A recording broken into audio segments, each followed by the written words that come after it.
here. Okay. Okay. Congratulations. Nice to see you. No worries. I do have to record the meeting, so thank you for that reminder. Okay, let's get busy. Deirdre, I wanted to start the meeting if you're okay with that. I wanted to bring the meeting Absolutely. to Goes right ahead. absolutely, we can Thanks. go ahead. Yeah, we can bring the meeting to order. So thank you everyone for attending Community Board Nine's Youth Education Libraries Committee, February 13th, 2024. It is 6:35 p.m. while we bring this meeting to order. It is very nice to see everyone. So thank you so much again for your patience. We have the agenda here. I believe I tried to forward a copy to everyone on the email. If you need a copy of the agenda, shoot me a message in a chat and send your email, something like that, and I can send it. I don't want to take up any additional time with the share screen. And I want to get right into it. I see Sharon Joseph is here, but I can't find you on my list on my pictures. Sharon, will you unmute yourself and tell us about Boys and Girls Club of Harlem and how everything is going, please? Okay. Can I share my Oh, there screen you or are. do you? Hi. Absolutely. Allow me a moment. I'll make you a co-host.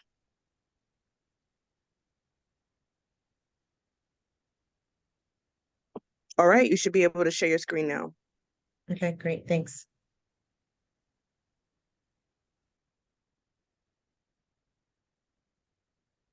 All right. So good evening, everyone. My name is Sharon Joseph. I am the CEO and Executive Director of the Boys and Girls Club of Harlem.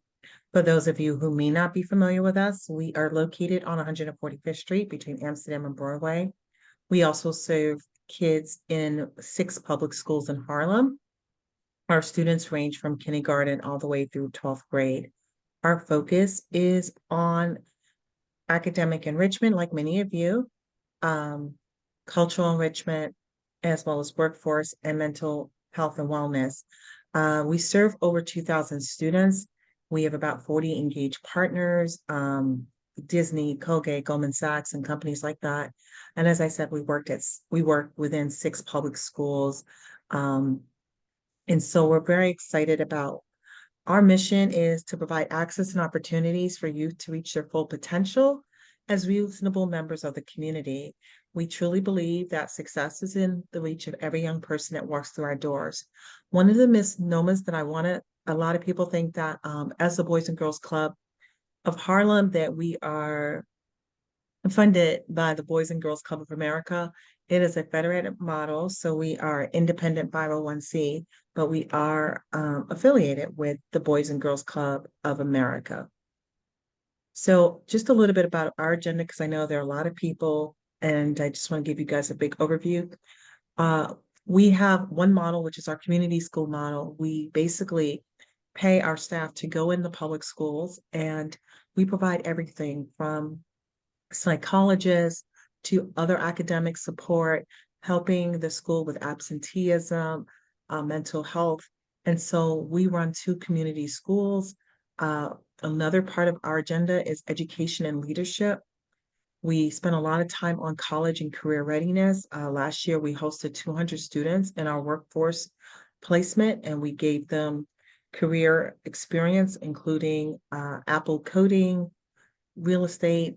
This summer, we're looking at legal, banking, arts and culture, as well as social advocacy.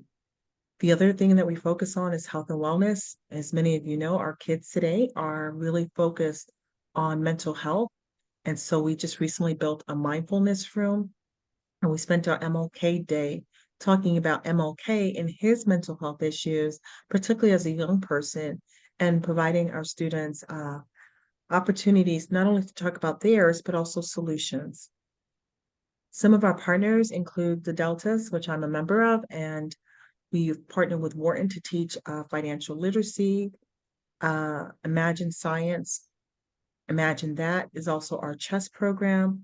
We have an Apple coding program, Hypothetics, and Common Denominator, because we start to teach math as early as elementary school, and we're trying to help our students with the learning loss. And so, as many of you know, our kids are really dealing with a lot of things believe it or not, I tell people the kids still have issues around the digital divide. Today was a struggle for many families as they had being at home and having to get onto computers and iPads and not having internet service. So we try to provide that for our students. Um, Pandemic-induced learning loss, that is still very much a reality. And so we try to support our kids with that, as well as deal with food insecurity and the number of migrant and asylum students. I am going to stop there because I know a lot of people have other presentations, and I'm happy to answer any questions people might have. All right, wonderful. How has I do have a quick question. I'm looking as I go to see if anybody has their hand up, and please use the raise hand function if you can. If that's not working for you, then feel free to just kind of wave your hand, tell me hey.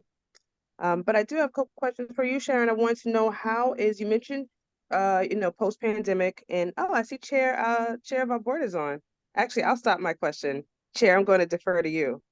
So the chair of Community Board 9 is on, Victor Edwards.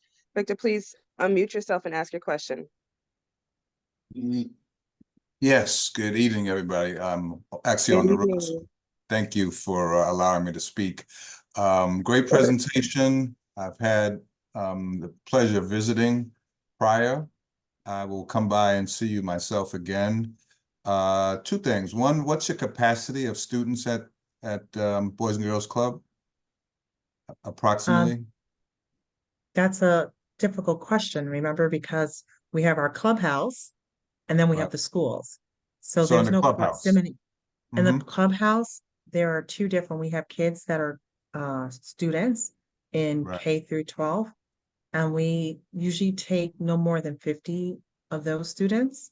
Okay. Because we pick those students up from their schools that are in walking distance from us. So we have to keep that number small. Oh, And then our great. teens, they come to us from various schools, and in our rooms can be anywhere from 30 to another 50. But we have kids at all of our public schools. And so that affords us a lot more room and space at those places. And then we have a Saturday program with another set of kids. So we've got kids coming at different times and for different programs. Our building, capacity-wise, only holds about 200, the building on 145th Street.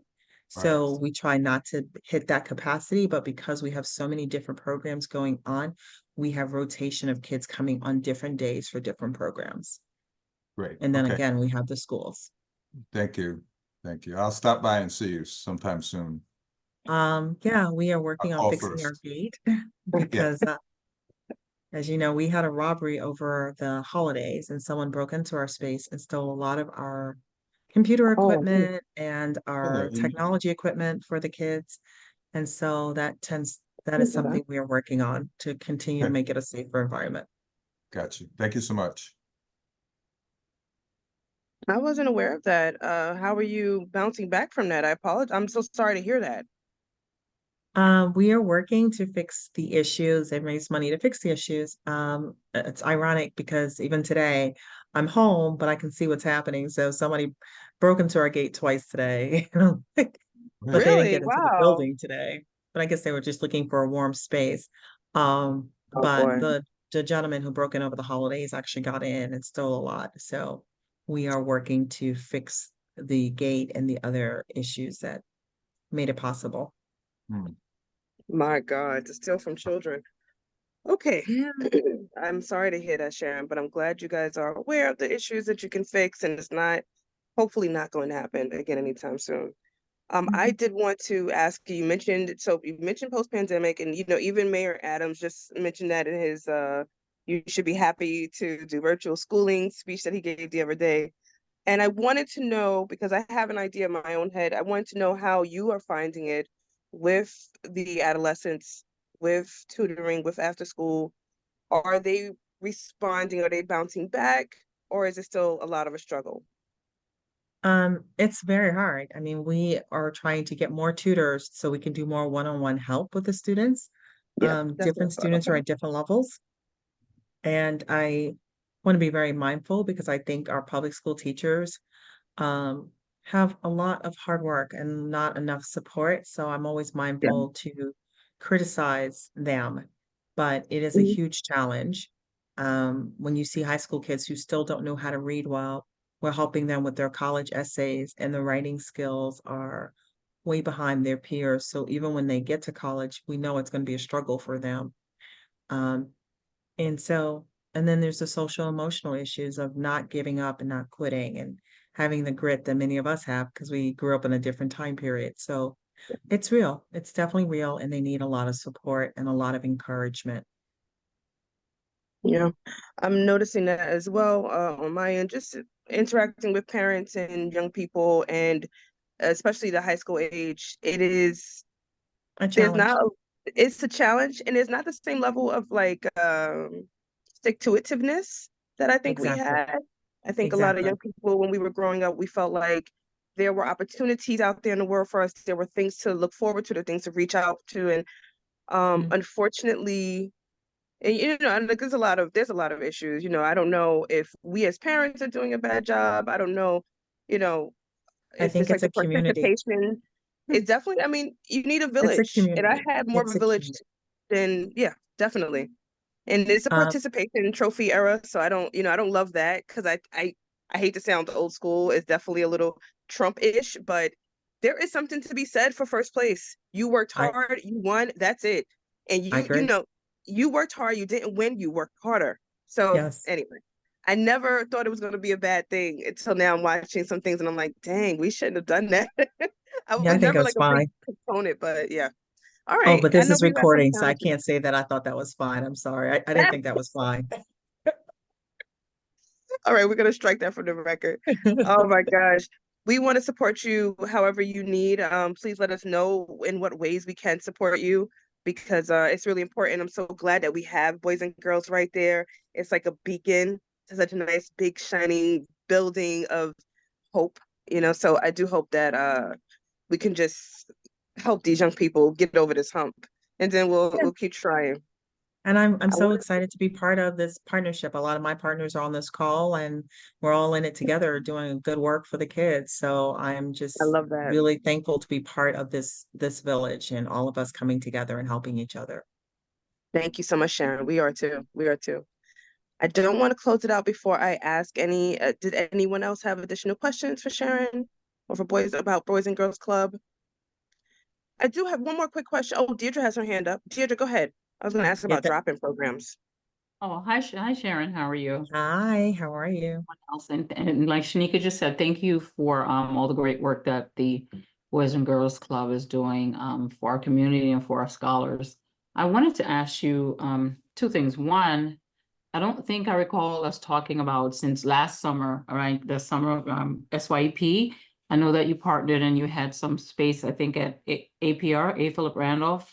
And so from last summer to this summer, with now applications are open, just wanting to know what plans you have for summer youth, and will that partnership continue, or do you have a different plan? Yeah, so I think I kind of brushed over it, but last summer we were fortunate and unfortunate because we didn't have enough space for all the kids who were interested in the program, and we left about 90 kids on a wait list because of space and as well as funding. This summer, we're hoping to at least serve another 200 students, and if more, um, looking at some alternative spaces, again, just because of the number of kids that want to be in the program. So the two challenges we have is that, we have to raise enough money to pay the students the stipend because this is not a DYCD funded program. We kind of, West Harlem has been a major supporter of our summer youth program. So I want to just, acknowledge them for that. Um, and then we raise money too to try to give the kids the stipend. So the goal is to have another 200 students minimum. And we have about 6 cohorts that we're going to be teaching. And these are the teens. I'm only speaking about the teens. It's going to be a coding program, a STEM, general STEM, an investment banking/banking in general, healthcare, hospitality, and then our more general cohort, and then a social justice for kids who are thinking about like citizenship. And the goal is that the kids are in about a cohort, about 20 to 30 students. We're already talking with our corporate partners. There'll be a field trip to corporations. There'll be experts coming in to help give them career advice. And really, it's just about exposure to different career opportunities and very basic skill. But we want to give our kids like something to raise the bar on, to see Black and brown professionals and hear about why they should do well in undergrad, and why they should press towards the mark. So that's our goal for the summer. And then teach them financial literacy so they don't blow all their money on a pair of sneakers. That's another big thing for us. So Excellent, great. And all of your the 6 programs that you just listed, those are all definitely needed, especially just to give them options, right? Because everyone won't be a coder. Everyone doesn't fit for STEM. So the options. My other question is just thinking in light of the oh, and sorry, just before you go to that, for the young people, the summer applications are going to be open in another week. And so Okay. I really need you guys, if you're interested, to apply, because people like to call me in, May, June, and the slots are filled because of our space capacity issues. So tell your parents to come earlier, please. Okay, thank you so much. My other question, saddened to hear about the robberies, over the holidays and losing, the resources that the students need. I just wanted to ask a question. I know in previous time that the hotel that was next door had some unwanted, guests, or that it kind of like actually spilled over to the club.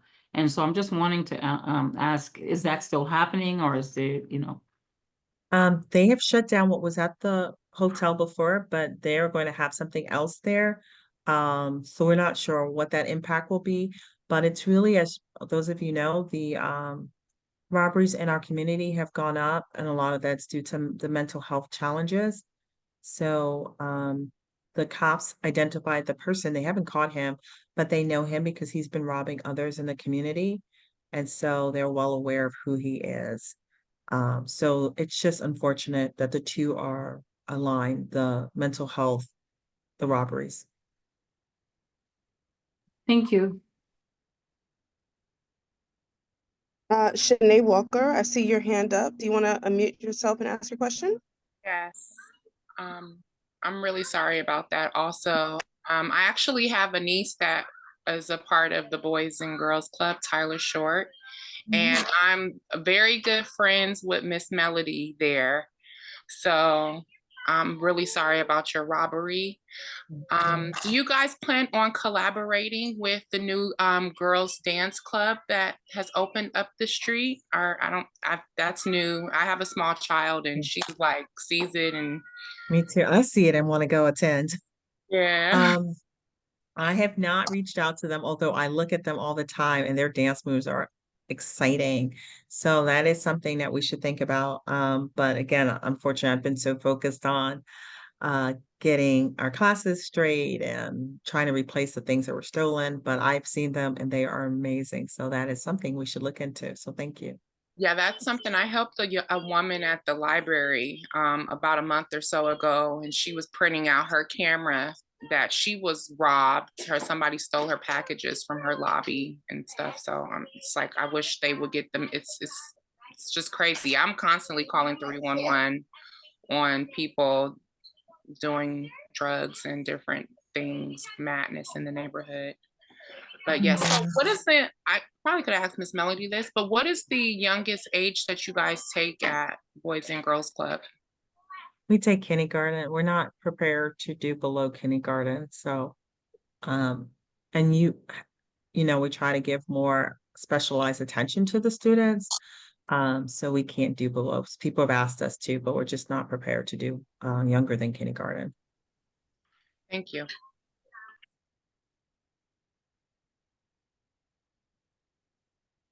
Okay, I don't see any other hands up. Allow me just a Shanika, moment. Before Yes, you yes. move on, or before we move on, I just wanted to tell Ms. Joseph, we're going to circle back to you with the film opportunity. Okay. Yeah, thank The you. chair and I, so we'll circle back. Thank you. Thank you.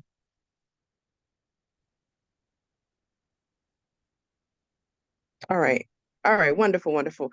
All right, thank you so much, Sharon. Keep us in the loop about, again, whatever you may need to get back up and running. If you decide to do some sort of, I don't know, fundraising or something like that, or event, just let us know. We want to rally the troops. Well, thank you. I will tell you, Absolutely. February 29th, we are at 4 o'clock for Black History. We are looking at Blacks in theater and arts. And so we will have a fireside chat at the clubhouse with actress and director talking about that career.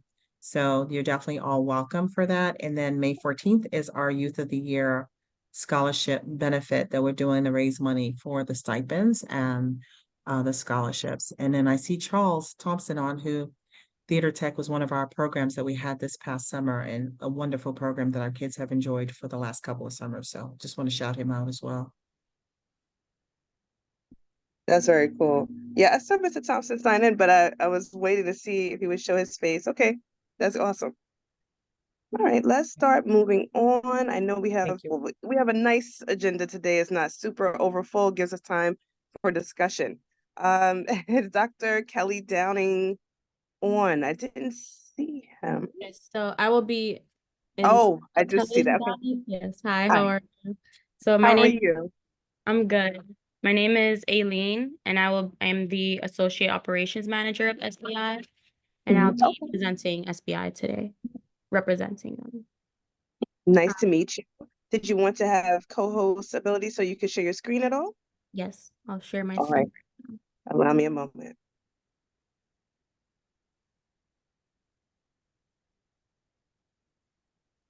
Okay. Okay. All right. So thanks to West Harlem Development, we're able to offer SAC 2, which is Student Advancement Challenge 2. This is a high school readiness program for our middle school students. This program is an extension of our SAC program that's already based in A. Philip Randolph Campus High School. The SAC program is a program where we help high school students prepare for college, and we thought it'd be a good idea to extend that program to SAC 2 for middle school students and prepare middle school students for their transition to high school. So right now we're partnered with 3 CB9 middle schools, and we're planning to hold 18 sessions for each school, holding 90-minute weekly sessions with those schools until June 2024, which is the end of the school year. Right now, we're also working with Catholic Charities through SYEP, and they provided a few high school student interns for us. So we have 2 interns helping us go into middle schools and share their personal experiences to those middle school students and answer any questions that they might have or just engage in more conversation with them. So some special events that we have coming up are Career Day, which is March 27th. Career Day is a day that we've been having in Randolph for many years now for our high school students, and we thought it'd be a good idea to provide that day for our middle school students as well, just to sort of give them an insight on any future career professions that they might be interested in. Career Day is a day that we have a lot of career professionals come in and share some of the insights of their professional day at their jobs, and also give more insight on how to do interviews and what's professional attire, what's not professional attire, just things like that. We also have the May Showcase that's coming up, where we usually invite a lot of middle schools to come and watch our show. So we thought it'd be a good idea to get all of the students that we had at our middle schools to be invited to these shows so that they can get an insight of the extracurriculars at our schools as well. And then the most fun event that we have coming up at the end of the year is the high school shadowing experience, where we'll allow these middle school students to come to our high school at A. Philip Randolph, get a sense of the building, look at the difference between middle school and high school, because a lot of the middle schools might be way smaller than the high schools that they might be going to. So basically get a idea of what a high school building looks like, also get an idea of the teachers and the staff working at a high school, get into conversations with the high school students at the school, and basically answer more of those questions about their transition to high school. And so some stuff that we talk about with them are how to take notes effectively, the differences between middle school and high school, such as a difference in students, larger classes, more workload that they had to take on, any study habits or time management that they have to adjust because they're going to be taking on more extracurricular activities. And so basically educating them on certain common high school vocab as well, such as like electives. I know certain students, when I brought up high school elective, they didn't really know what that meant. So I had to explain to them what electives were and what extracurricular activities were, and make sure that they knew that those were programs that are happening after school. And so, yeah, that's basically an overview of our SAC2 program. So this is more so focused on middle school students. Any questions, anyone? Oh, thank you for your presentation. Let me look in the list. Okay, I have some hands up. Lydia, I have you first. Please unmute yourself and ask your question. Yeah, I just wanted to say that I'm very, very pleased to hear the emphasis that you're placing on presentation skills, Yes. study habits, you know, vocabulary. I worked at, as often said here, at CUNY so many years, and some of the problems that kids had coming in, where they didn't know how to address the faculty, they certainly didn't know how to apportion their time. They didn't know, in a sense, what the vocabulary was for higher ed.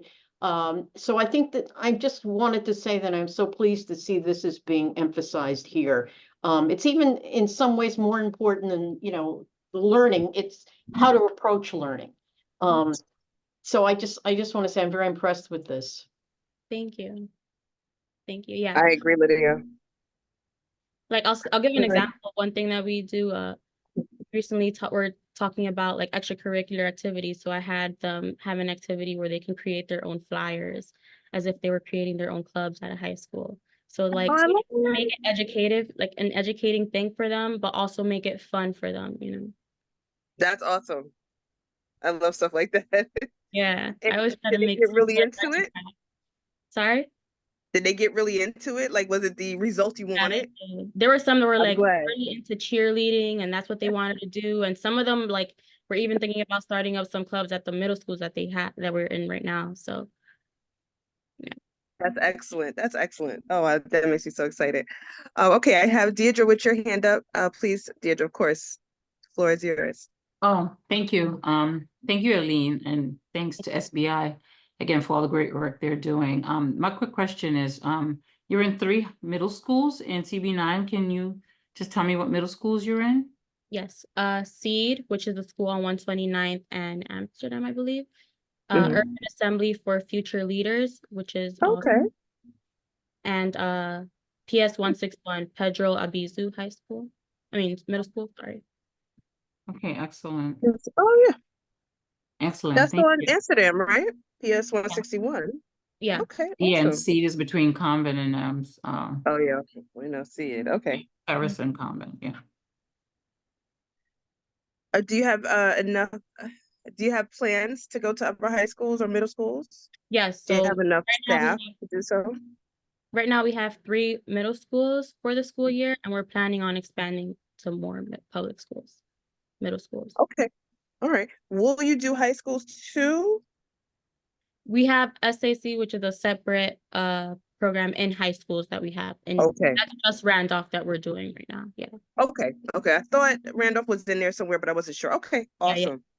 All right. Fabulous. Thank you so much for your presentation. Keep up the good work. Continue to make it fun for them, and please teach them how to dress and speak at an interview, please. Yes. Please. I work at a hotel, and the young people that come in for interviews, it is very different. We'll So make yes, sure they that's sit great. down. Yes, thank you. Thank you. You're doing a service. You're doing a public service. Thank you. Absolutely. All right, before I go to our next presenter, I want to make sure there's no additional questions. I'm just scrolling through my chat list. Okay, speaking now, forever hold your peace. I'm watching the chat for you, Shanika. Yeah. Okay, thank you, Chair. I have RD Sniden from Future Giants. RD, thank you so much for your patience. I know I apologize for the inconvenience. You know, people don't realize sometimes you don't know how many messages we get. We think that we've responded to something.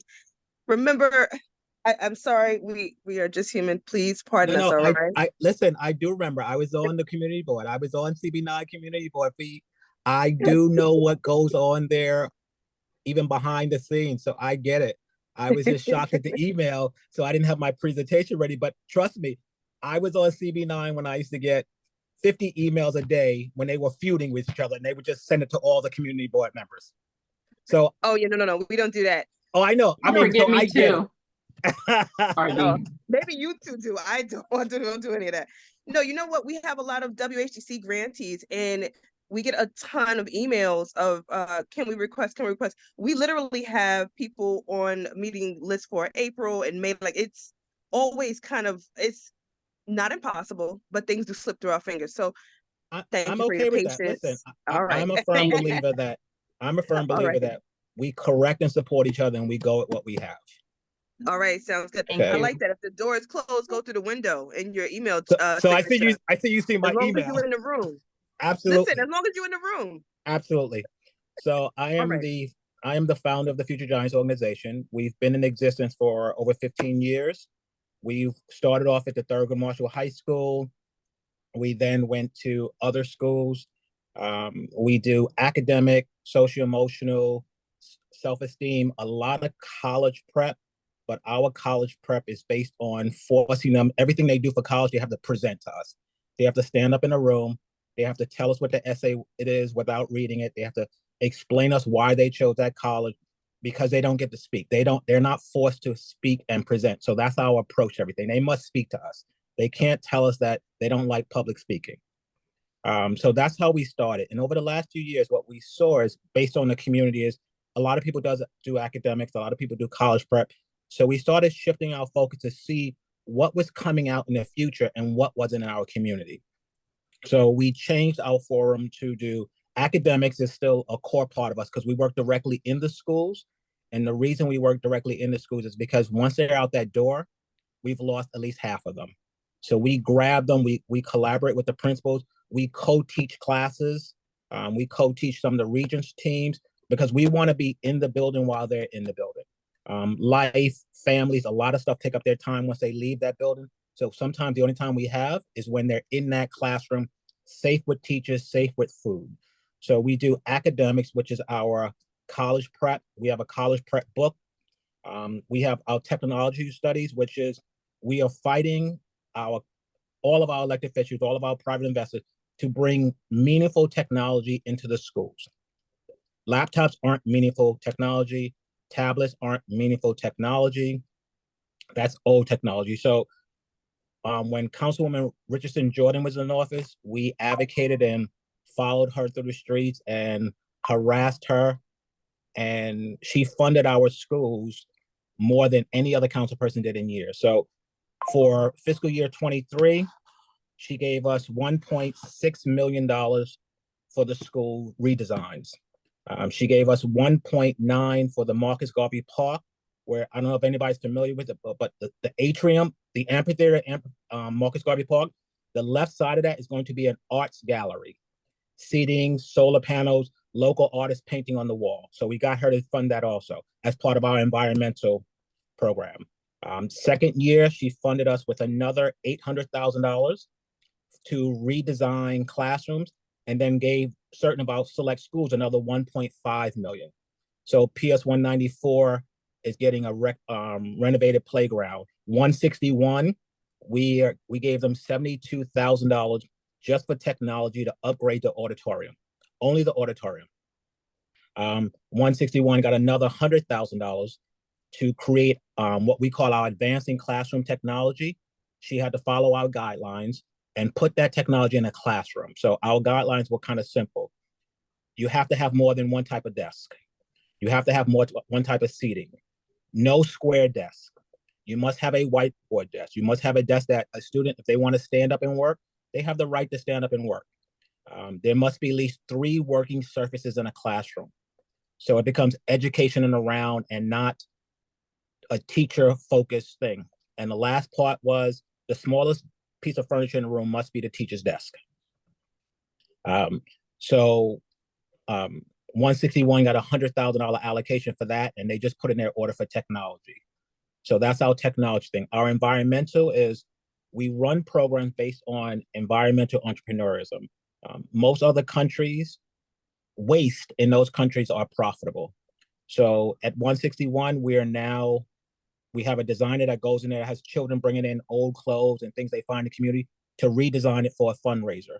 We are using sneakers and bottle caps to do other things. We are using environmental means to show them, because all of the new environmental technologies are based on old systems. So solar panels are really electricians. Carpenters are everything they do with pallets and all the playground.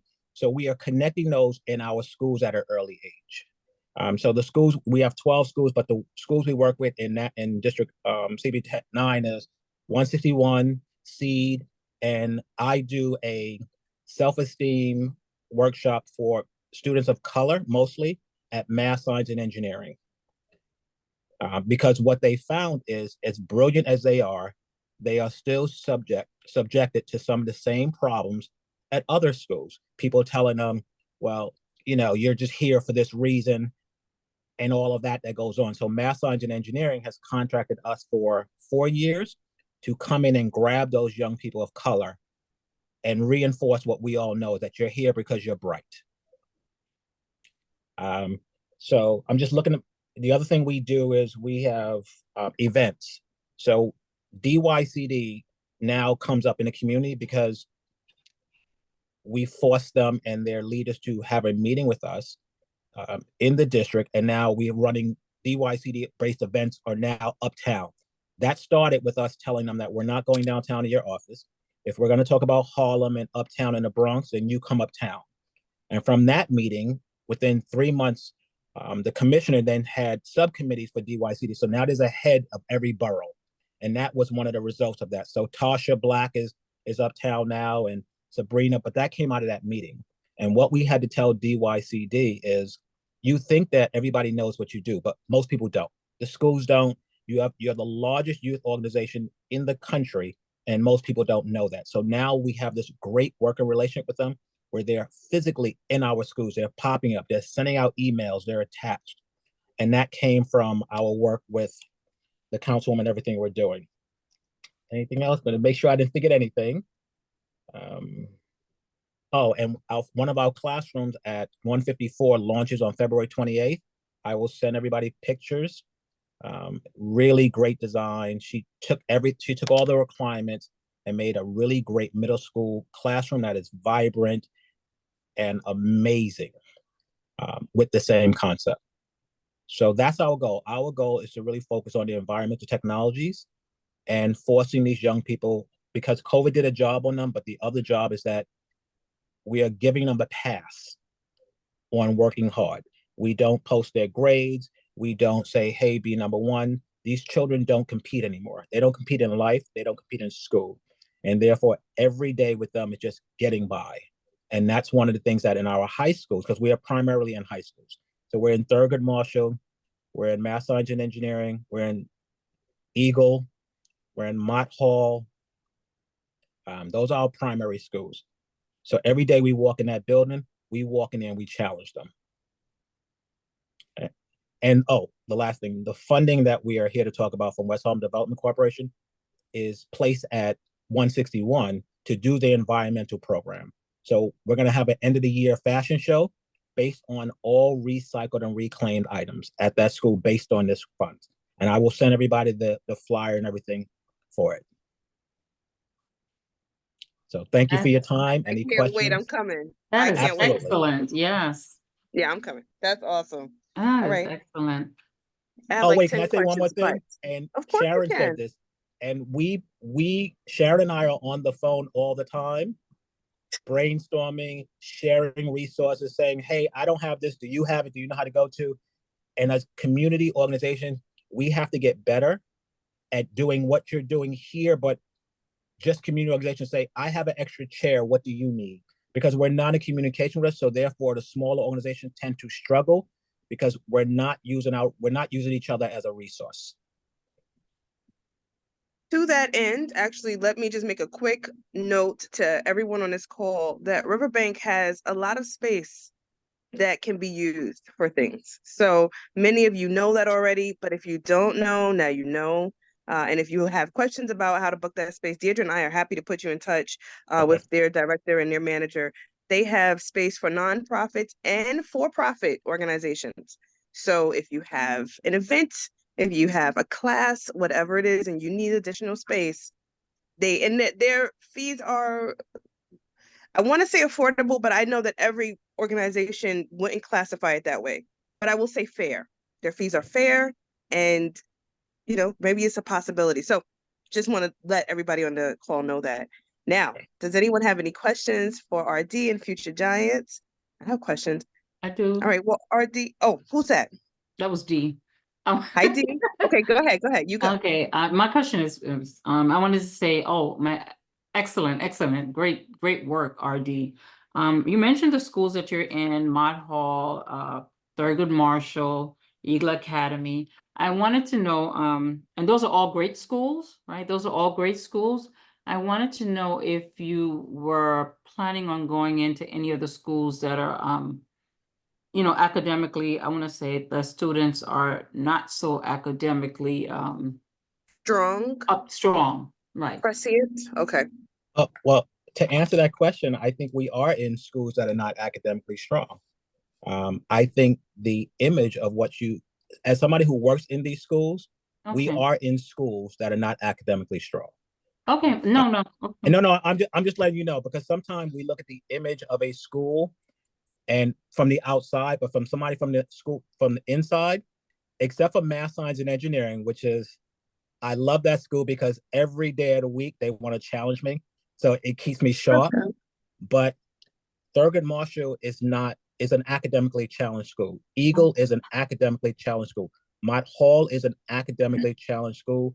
PS 194 has one of the highest immigrant populations uptown. They are academic. We actually pick schools that are academically challenged to do two things: to keep us on our toes so we don't get lazy at some private school, and because that's where the need is. So if you ever look at the SAT scores or the region scores of those schools, you will see that they are truly academically, and they are really academically struggling. Well, thanks for the insight. Yeah, thank you for the insight and the corrections. But I am with you. That's exactly what we need. We don't choose the schools that are doing great. We purposely don't choose those schools. Yeah, but RD, if you're telling us that those schools are academically challenged, then that means that the schools that Deirdre and I have in mind are, I don't know. And if you want, we could have that call. We could have that conversation later. Yeah. The numbers will show you what's going on.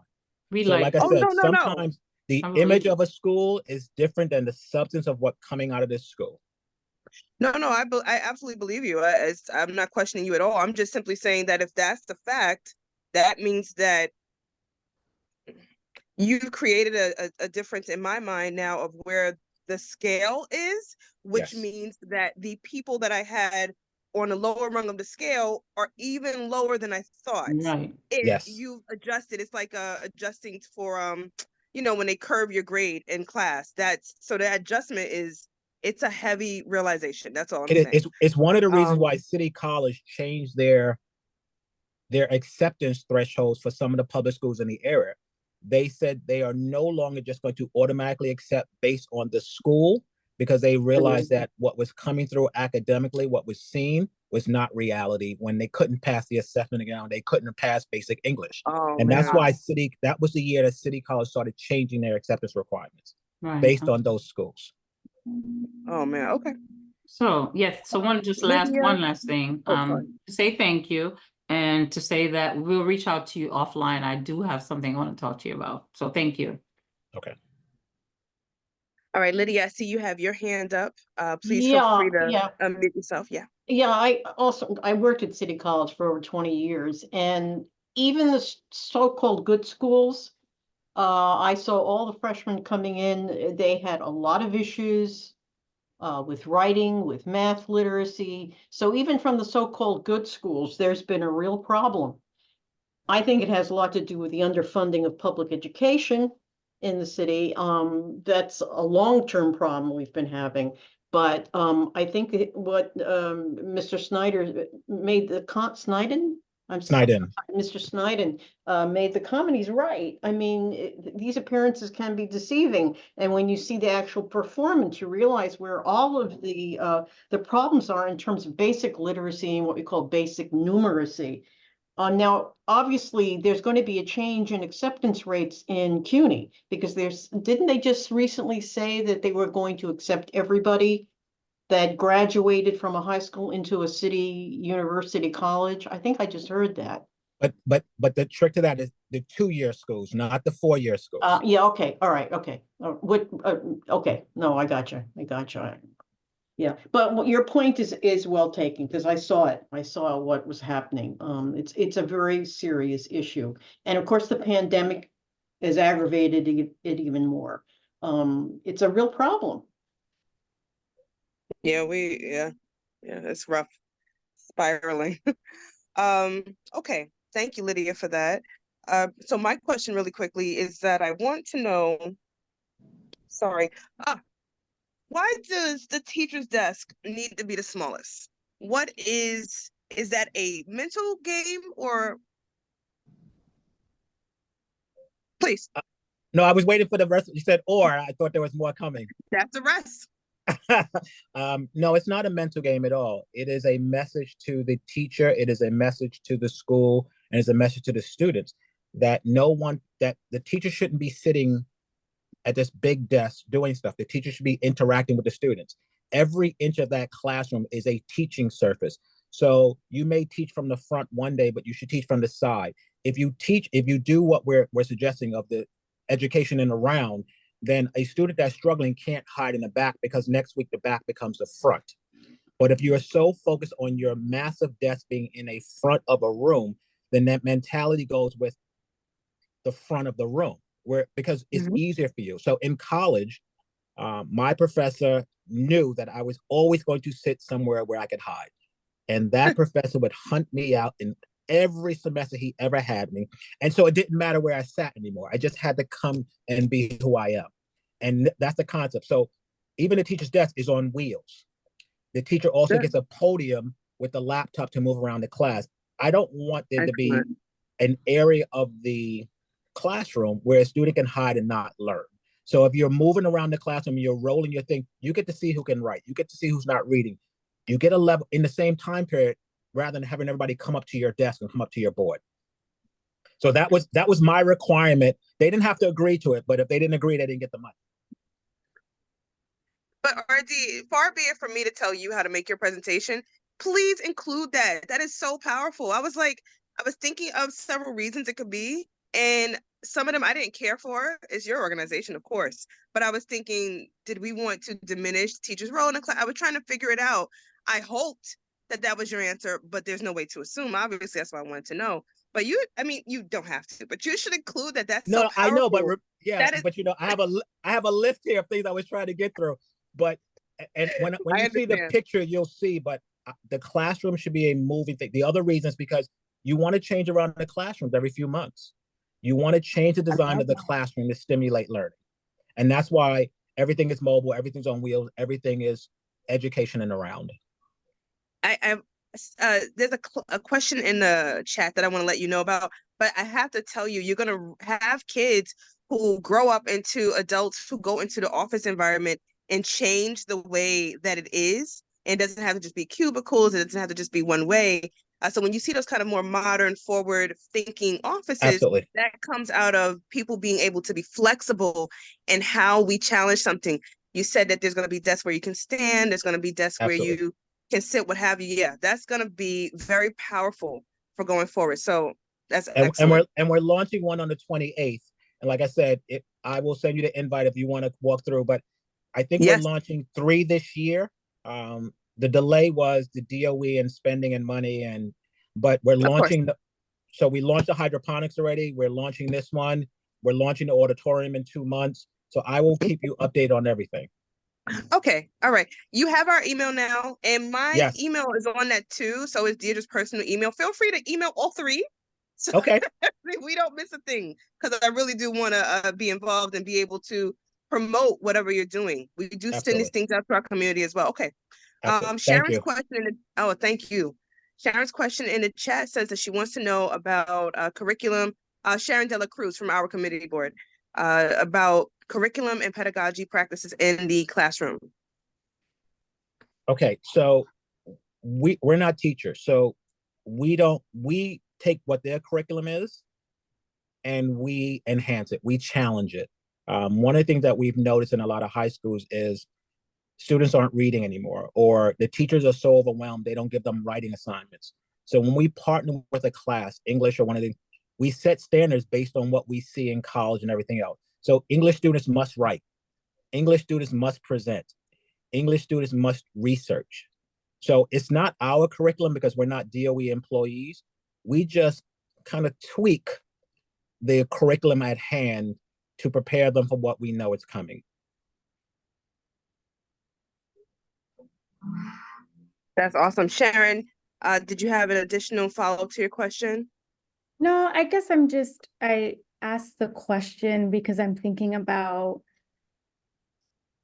how something like this scales up in terms of how is it not just high school specific? And I know that you have to like, I suppose, analyze, right? Like do and analyze in order to like scale up, right? In order to like reach more students. But as someone who's curious about like, I do a lot of like classroom pedagogy work. I'm thinking through how the work is then translated so that someone else from another high school, another population could perhaps take the best practices from your learnings and replicate them potentially. So we're not just high schools. The classroom that's launching on February 28th is at 154, and they're a middle school. 161 is not a high school either. No. We work with every level of school. What we do is we go in and we speak to the principal about what their needs are. And then based on what we can provide within our program, I'm a corporate attorney. I create programs all the time. And what I've learned is that because teachers and schools are locked into that DOE format and limits of the DOE and limits of the DOE budget and what they can spend and can't spend, we don't have those limits. So when we raise the money and we go in and we challenge things and we bring in people from Apple and IBM, it becomes a collaborative effect. So the teacher writes the program, everything, but we assist them in what we're doing. So if we walk into an AP class, our standards for AP is based on what we deal with in the world, not just school. So we give them that aspect, but our programs and everything are at every level of school. So it can be replicated because we're doing it at 194, we're doing it at 161, we're doing, SEED is about to launch their classroom, Mass Engineering is about to launch theirs, which is dealing with architecture. It is not our concept on what they use it for. They just have to follow our guidelines.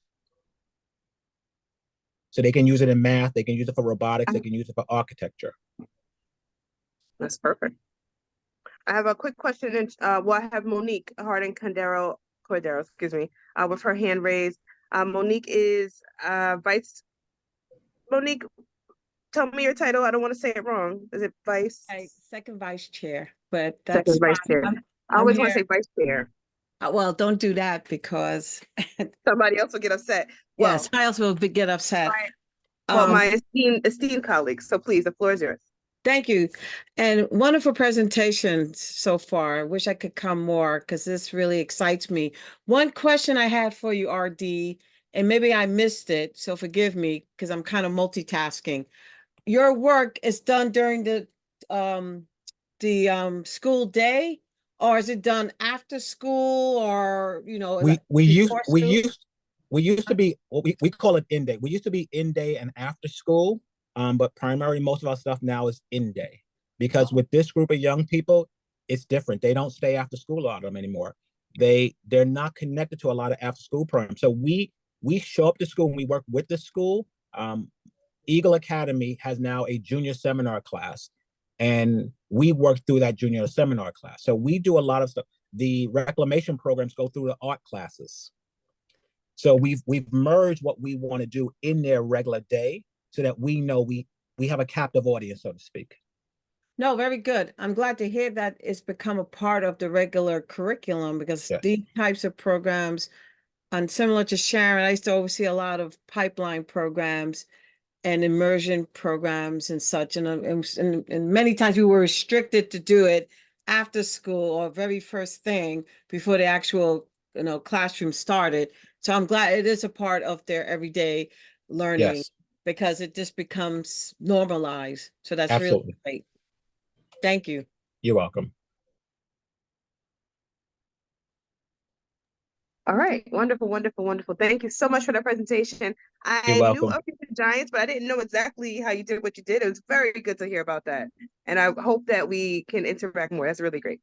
Absolutely. Thank you for your time, everyone. Absolutely. Thank you. All right, let's move on down the agenda. I know I saw Katrina in here somewhere from Harlem Junior Tennis. One moment. Oh, I see you. I see you, Katrina. Hello, hello. Thank you for being so patient. Would you like me to make you a co-host? Do you want to share your screen? Okay. That'd be great. Thank you. One moment. Of course. Wonderful to see you. So, let's Great. make Good evening, co-host. everyone. All right. All right, Katrina, the floor is Hello, yours. Good hello. evening.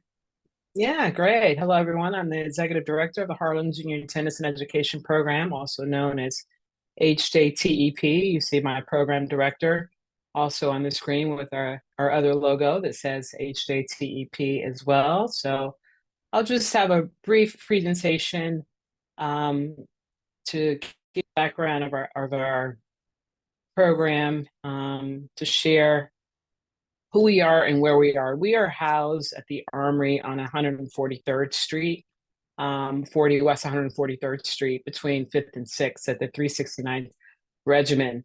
Our mission is to develop champions in tennis education and wellness, and we've been serving youth in Harlem since 1972. So over 50 years of experience in what we're doing, and we use tennis to develop the life skills that provide academic enrichment as a pathway for our students between the ages of 6 and 18. And some of our kids are coming in just before the age of 6, particularly right in the school year that starts in September. So as you can see, we operate our programs that are helping to close the play equity gap off the court. Our Learning Resource Center offers holistic academic wellness support to youth through life skills training, nutrition, and fitness, using a diagnostic academic assessment of each child, along with tutoring, mentorship, ACT, SAT testing, and college counseling.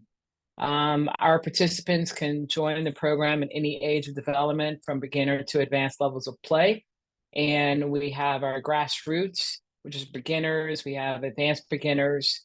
We have our futures to intermediate, high performance 2, and then we have our tournament team. So we have multiple levels of players that are coming through our program. But those that are starting at our grassroots level at age of 6, many of these kids are staying with us, 10, 12 years until they graduate. So we like to say that we're more than a program. We're really a family. We're raising these kids. These kids, this is their home away from home. They are brothers and sisters of fraternity and sorority within the walls of the Armory. And it's just a lovely place for these kids to really mature and understand that the life skills that they're learning through the sport of tennis are really developing them to be the champions of life, through not only through school, but also as they move into their business careers, whatever that might be. This is what a day in the life looks like for the kids, for the different groups that they're in. When they get to the program, they're either hanging out, they're doing the homework, they have their warm-ups, they have their programs. One of the things that we've been challenged with, and since COVID, These kids used to come and hang out, get there early. They would hang out afterwards, etc. But the facility is actually managed by Harlem Children's Zone, so the hours that these kids can be in the facility have been limited. So they really can only be there during their program during their program hours, or if they're there for their academic time. And so that has kind of limited their time to kind of, be inside that safe haven for more hours. And that's something that we're hoping to be able to get back to, because you know these kids need that place to just kind of hang out, right? We don't want them hanging out on the street, and hopefully we can start to get those longer hours for our kids. This is just a little one of our alums from the program who went to Boston College. We try to get testimonials from our kids, our alums, so that the community, our donors, our partners, you get to really hear it firsthand what the program has done for our alums, and the impact that it has had on them.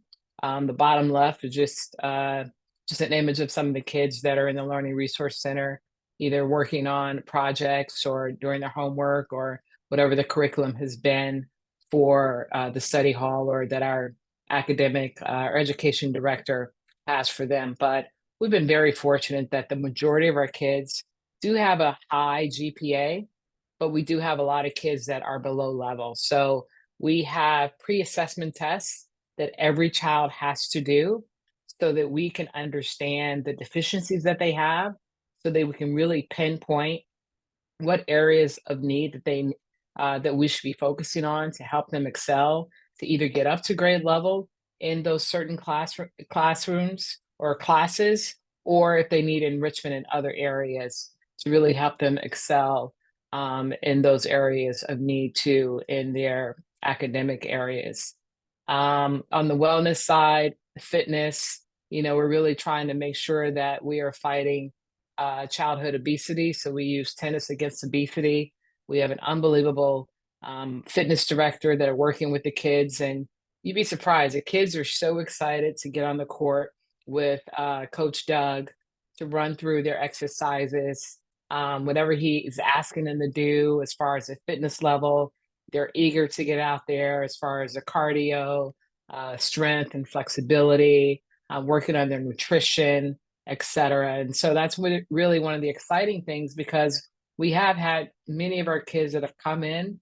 Some of it is just natural progression of maturity, of slimming down. And then we've had some kids that have come in and really needed that extra motivation and help to trim down, and teaching them how to eat a little bit healthier.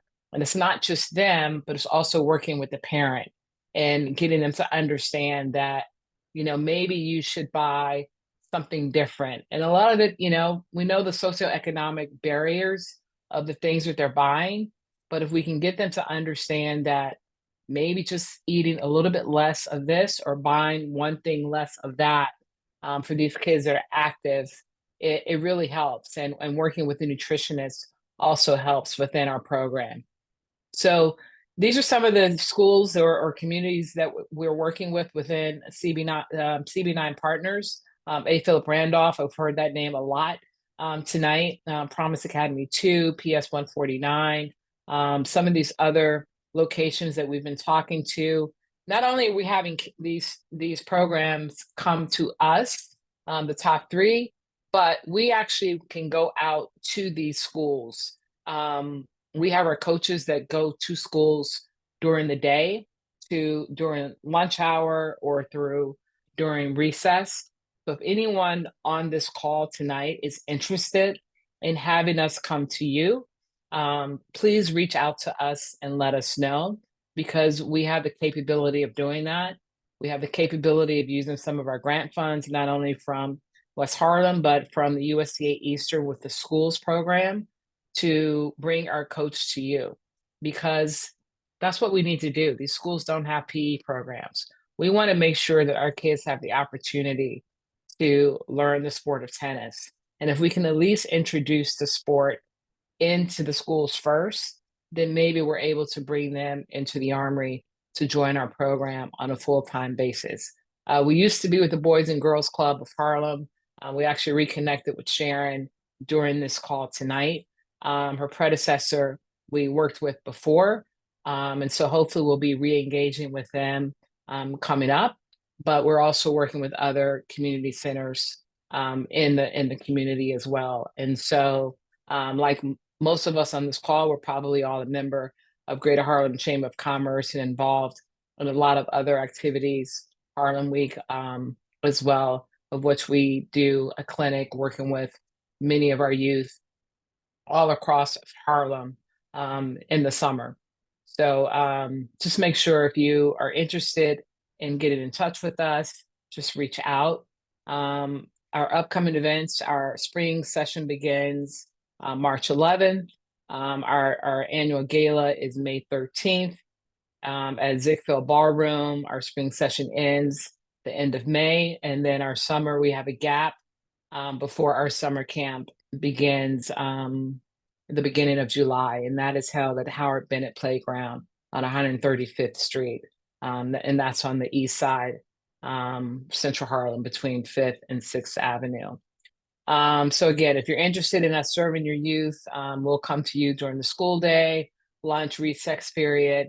If you're a high school team, we can serve you at our facility at the Armory from 3 to 4. So please make sure you reach out to us. Here are some of the key staff. You can take our emails down, reach out to us. Quasi Balest is our outreach coordinator. She's the one that really coordinates this.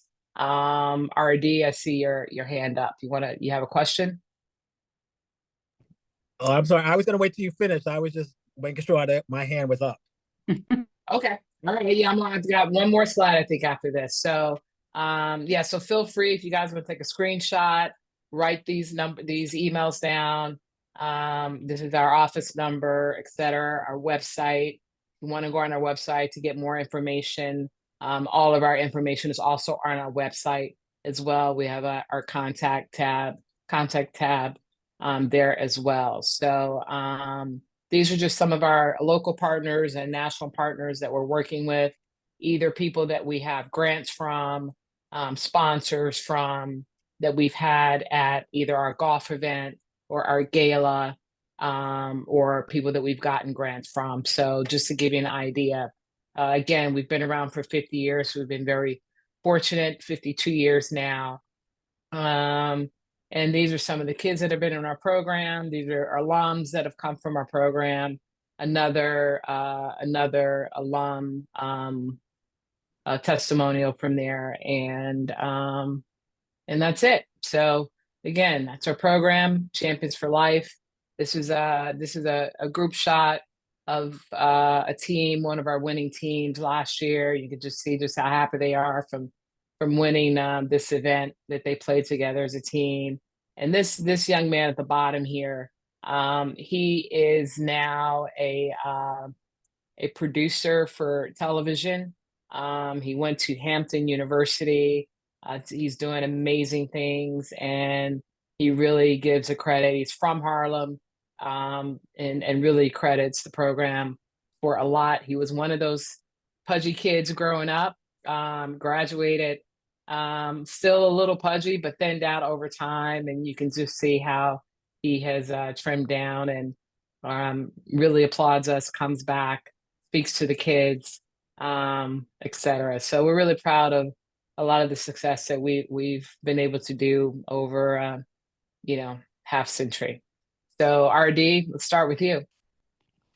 Oh, I mean, I kind of jumped the gun because you then showed me the slide with all the contact emails, but I was so eager to make sure I reached out, because I am a proponent of getting more tennis, more fencing, more squash, sorry for any basketball Non-traditional players. sports.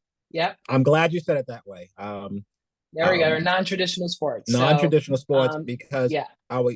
Because it's a fantasy that we keep feeding them, and instead of showing them how great and how many options there are. So there are 3 schools that came to mind when you were speaking. I will send you an email. I will speak to the principals ahead of time, and any of those schools that you like and you want to get into and you have the capacity, I will push the door open to make sure it works. We appreciate that because we have reached out to multiple schools and have not gotten responses back. And It's a so school we thing. don't know if they're going to spam. You know, we have no idea, but we've reached out to dozens of schools and we get no responses. Yeah, And, it's and usually so, you know, yeah, it's usually not going yeah, to so spam. we It's the appreciate schools. that. Yeah. No, Okay, it's we the schools. appreciate that. I've had the same problem. It's the schools. Okay. And then they Okay. wonder why they can't get certain programs, certain funding, because they don't return an email. But there are 13 schools on my list that I've fought for funding for the last 2 years. I will send you the list if you want to get into any of them. I guarantee you, once you CC me on the email, they will respond. All right, we'll do that. We appreciate that. Just Great. send me that. Anyone else you'll would get be it tomorrow. you're awesome. Thank you. And if you Looking forward can't to get to receiving any that. others, and if you can't get into another school that you really want to get into, you send me an email because the chances are Okay. I know somebody at City Hall that we can get you into that school my way. Wonderful. And Simone is my program director. She's on here as well. So she'll be one taking a lead on that with our outreach director, our outreach coordinator. So thank you. That's fine. Anyone else with questions? Well, we really appreciate your time and attention to the presentation. Again, you have our information. Tennis is a great gateway for opportunity. And hopefully if your child has not been in the sport, you know someone who wants to be in the sport, you know, hopefully we'll be around for another 50 years. We're hoping to expand. We're looking to start a capital campaign in the next couple of years to actually build a new facility so that we can expand. We've got over 500 kids on our waiting list. And, you know, that's a testament to the program, the success of the program, you know, the desire for people wanting to get into the sport. But, you know, we've got to find a way to provide these opportunities and more opportunities. So thank you for everyone and have a good evening. Sorry, question. Go ahead. Yes. Thank you, chairs. Sorry, maybe I missed this. You stated you have a list of 500, which is tremendous. What is your current capacity? So we work with about 800 kids and registered, we only have about 150 kids that are registered because within the walls of the Armory, we only have 4 courts. And within the different groups that were listed, you know, we have an hour and a half here, an hour and a half there, an hour for these different kids over the 6 days. So 5 days. And then on Saturdays, we only have a couple groups that come in. The other kids are the kids that we're working through with Harlem Children's Zone, the other schools that you see in the clinics that we're working with. So that's the capacity that we have and the other totals how we get to the other totals. All right, thank you. So as far as registration, it's 150, 160. And then you've got the 500 that are on the waiting list that are trying to get into into that core group of the registered kids. The one thing that we are about to do is we've gotten permission from our board is to expand our education component. We have a really good education component within our Learning Resource Center that is only accessible to the kids that are registered in our program. We are now about to expand and allow that to be shared with other community centers, et cetera, that are interested. So we'll be reaching out to many of the people in this cohort to let them know if they want to partner or be a part of that. We'll be reaching out probably to start with the next school year. So, you know, keep your notice, you know. It's too bad our chair jumped off. I mean, I'm not a tennis player, though I love it. He plays tennis, our chair. So no problem. Just send us an email. You know, if you want to, or if you want to get on our mailing list and learn more about us, you know, just go on our website and sign up for a mailing list. Therefore, you can get, you know, stay abreast to all that information as well. Very good. All right. Thank you so much for all your work. Can Thank anyone you. hear me now? Yeah, okay, thanks, Tiago. Thank you. And Okay. Simone put our website in the she put her in the chat as well. So if you missed it in the presentation, it's also in the chat. All right, All right. perfect. Have I a was good trying evening, to ask you everyone. a question, Katrina, but now it's gone. Go ahead. I know what I need you to do. Please go into your settings and make me the host, if you would be so kind. Me? Yeah, you are now the host. So if you would be so kind. Oh, how do I thank you for saying that because I was about to jump off. I have another meeting. How do I do that? More I don't know. I'm on my phone, and if I go to participants and I click on a name, reactions. Wait. Show captions. Share screen. look for participants. Screen. Advance. I know. One participant Okay. to share multiple participants. Okay. Multiple participants. I Advanced don't know. sharing options. Wait. Go to Who more can start sharing? participants. Who can share? One participant can share. Host only. I'm making it the host only. Okay. It's you. Back to the host. No, you're still the host. No, you have to go to the host. You have to click on something that says make that person the host. So click on my name if you would. I'm sorry to give you all this. If you sign off, it's fine. Deirdre's a co-host, but I don't know. I know some people may want to screen share. It won't allow me to screen share. I've been trying. Yeah. Oh, she has to make you that. Wait. Say it again. All right. Please try to click on my name and see if you have an option to make me the host. It says all participants can. That just means share. that it means that all participants can share once they become a co-host. But It's yes. showing that I can share. Oh, so no. So Katrina, you need to get Shanika's name, and there should be 3 little buttons or something that says more. And then you have to go into more, the drop down, and say, Oh yeah, over here. You're right. make host, make co-host. Shanika. I don't know if you can hear me. Make 'cause my host. I got Zoom you. is- I got you.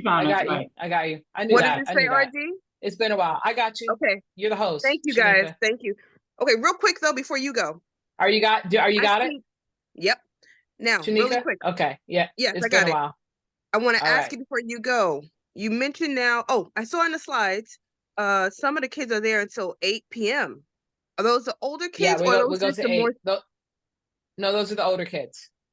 Okay, no, that's excellent though. I love that. That keeps them busy. Yeah, the younger kids come from 4 to 5:30. I saw that, an hour and a half for homework help. I love that. And then they also do some exercising as well. Right, but the older kids are there to 6 to 8. Excellent. Okay, that's all I just wanted to clarify. Like, that's really cool. Okay. All right. Thank you so much. It was wonderful to see you. All right. And then my pleasure. If you have a form for us to sign, and this is for everyone on the call, please send it as soon as you can. We're looking forward tomorrow and you for that. Thursday. But Deirdre and I are typically not in office Friday. That pushes it to next week, et cetera, ad nauseum. So, all right, do you have your hand up? Go ahead. Yes, I was trying to write something in the chat, but it wouldn't go through. Okay. It kept giving me an error because I wanted to. Someone asked me if I would speak to them, and the answer is yes. But I couldn't type it in the group chat. I believe it was. I think it was. Okay, yes. So just to let anybody wants my email is really simple, because it's letter R, letter D at futuregiants.org. I just couldn't type it in the chat. It kept telling me that someone wasn't in the chat anymore. Okay, cool. Thank you. I just put it in the chat as well. Futuregiants.org. Thank you. Okay. Kai, I see your response as well. So thank you for that. Kai, I'm gonna have you make your announcement in just a moment. Let's go on down the agenda. I apologize, I'm having technical difficulties, but I guess I'm not the only one. I had to get off of my Wi-Fi. So anyway, thank you everybody for being so patient. Let's see. Okay, thank you, baby. We have, my Wi-Fi is out. Deirdre. Lisa's the next person. I was gonna say, I think it's forward inclusion. Forward She's been inclusion. waiting for us. Yes. Hello, Jalissa. Please, the floor is yours. Would you How's like it to going? have, hi, how are you? Oh, and by the way, I want to tell everybody, thank you all for being so participatory. Everybody's like involved. And Isabel, I see you in the chat, like cheering everybody on. Thank you. This is a group meeting. We all want to hear from you. So you're not just presenting to the board, we're presenting to each other. So thank you for that. All right. And I will mute myself. The floor is yours. So thank you. I also wanted to say, I know I don't think the tennis folks are online. RD, thank you. So this is also going to be about learning and input from you all. But also in the 1996, for about 7 or 8 years, I played with that tennis group. So we used to play at the park on 7th Avenue near FDA, and then the winter times we were at the Armory. So I've actually used some of those skills to try to get back into wellness and fitness now as an adult, just thinking like I used to be able to do 100 jumps at one time without like having to take a breath and with being able to breathe. So I'm trying to get back to some of the things that I actually learned that were core skills when I was 7 and 8 years old. So just wanted to say that for the tennis group because they really are a great program. So I'm Jaleesa Beavers. I go by Joe. I founded an organization called Forward Inclusion. The organization is committed to youth advocacy and leadership. So there's two things I'm going to share. So I'm going to have to share my screen, unshare, and then start sharing again, so you can see both of the documents that I want to share today. But this is the second page of our one pager. So the first page kind of shows you a little bit about the problems that we're solving for, which is violence in the communities, poverty, and really focusing on economic mobility and racial trauma. On this page, it talks about the 4 programs. So we have the 4 for the full word for a few things. The 4 programs that we have are for youth, parents, educators, and then organizations. So it comes from that old school belief that you all were talking about earlier, that it takes a village to raise a child. So thinking about the fact that when we're working with youth, we're giving and providing these life skills, these social and emotional skills, wellness skills, and then they're going back home. So we want to make sure that parents and educators are working alongside the work that we're doing for youth. So we support all of the groups. The programs that I want to talk to you guys about today are specifically focusing on youth and parents, which is funded by the West Harlem Development Corporation. So our youth programs are for middle school students and high school students. They're called IYL, Innovative Young Leaders. So both programs provides identity development. Both programs focus on identity development. We talk about all forms of identity as far as race, ethnicity, language, socioeconomic status, gender identity, and so forth. And they all focus on communication. The middle school program, though, focuses on forms of expression through art. So we have consultants that come in, they do splash art with the students, they do spoken word and poetry, and then they do dance with the students as like an end of program project. And then they have an opportunity to think about what are the emotions and what are the emotions telling me. So they're thinking about, here's the splash art, I'm letting things go, I'm going this pain, I'm saying, here's what I'm releasing, here's what I'm letting go of, and how does that feel? And then building the skills to communicate their emotions and their needs to their teachers and to the adults in their life. The high school program right now is for juniors and seniors, and we've actually decided to focus on sophomores and juniors. The reason for that is because our freshmen are coming into schools, they're adjusting to the high school life. And then the seniors that we worked with, we can't say that we're the reason that they're graduating, because the schools, their parents, their community have already really supported them in that. But the program provided them with a stipend and more life skills to prepare them for college. So we would make sure that they had time to apply for applications, talk about their fears, which I think is most important. They were talking about their fears. They were talking about some of their trauma. They were talking about long and short-term symptoms of what does it look like to experience depression or anxiety. Now we're going to focus on juniors and seniors. So that program also impacts financial literacy and budgeting, but a lot of decision-making simulations. So they're put in places where they're debating about specific topics, where they're talking about policy analysis and the policies that are impacting their lives and how they've impacted them from their early childhood development. And then they're even looking at the ACEs, so adverse childhood experiences, and they're thinking about how has trauma impacted my life and what's been my ability to deal with and overcome those type of harmful experiences. So they're working on resiliency, they're working on motivation, we're focusing on self-esteem and self-worth, and really helping them to build confidence so that they can overcome any hardships that they may experience in their lives, while building the skills and the financial skills to think about a poverty mindset, which is something that we worked on with our youth. This thing called the wealth vows. So it kind of focuses on what's a different mindset from someone that's experienced poverty and a rich, quote unquote, rich mindset.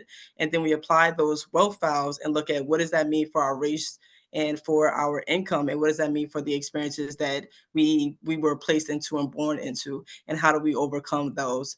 So I'm gonna stop sharing so I can show you the next slide, but this is all a part of our ability and our focus in the organization. Forward inclusion is focused on helping youth, parents, educators, and organizations move forward, which we define as one's ability to shift, change, and recover. So we're shifting mindsets, we're changing our behaviors, and we're recovering from past trauma. All right, so the next thing that you should see on your screen is a flyer. It says free parent workshops. I'm scrolling here just in case anyone wants to scan the QR code now. But these are 3 workshops that we decided to focus on this spring, specifically because of feedback that we received from parents and from school leaders during the summer. So critical love theory is a workshop that we facilitated in Brooklyn and in Queens.